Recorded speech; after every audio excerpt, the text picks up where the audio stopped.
మరైతే ఈ హత్యలు ఎందుకు చేశారు? అయ్యా, చిన్న పిల్లల్ని రేప్ చేయటం వాళ్ళకి సంతోషం అయితే అలాంటి వాళ్ళని చంపటం నాకు సంతోషం. అయితే ఈ హత్యలన్నీ మీరే చేశారని ఒప్పుకుంటున్నారా మిస్టర్ వేదాచలం? అవునయ్యా.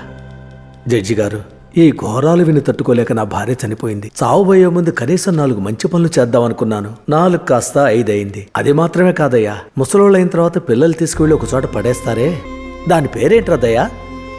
ఈసారి నిజంగానే మర్చిపోయానురా. వృద్ధాశ్రమం. భూమికి భారంగా అక్కడ ఉండటం కంటే ఇలాంటి కిరాతకుల్ని చంపి జైలుకి వెళ్లటం ఎంతో మేలనుకున్నాను. చివరిగా మీరేదైనా చెప్పదలుచుకున్నారా వేదాచలం గారు? లేదయ్యా, మీ తీర్పు చెప్పండి. నేరారోపణ చేయబడ్డ A1 వేదాచలం హత్యలు తానే చేసినట్టు అంగీకరించడం వలన A2గా పరిగణించబడిన దయాకర్ మీద ఆరోపించబడిన నేరాలు నిజమో కాదో నిర్ధారించుకోవాల్సిందిగా పోలీసు శాఖని కోర్టు ఆదేశిస్తోంది. కోర్టు తీర్పుని 1 వారానికి వాయిదా వేసింది.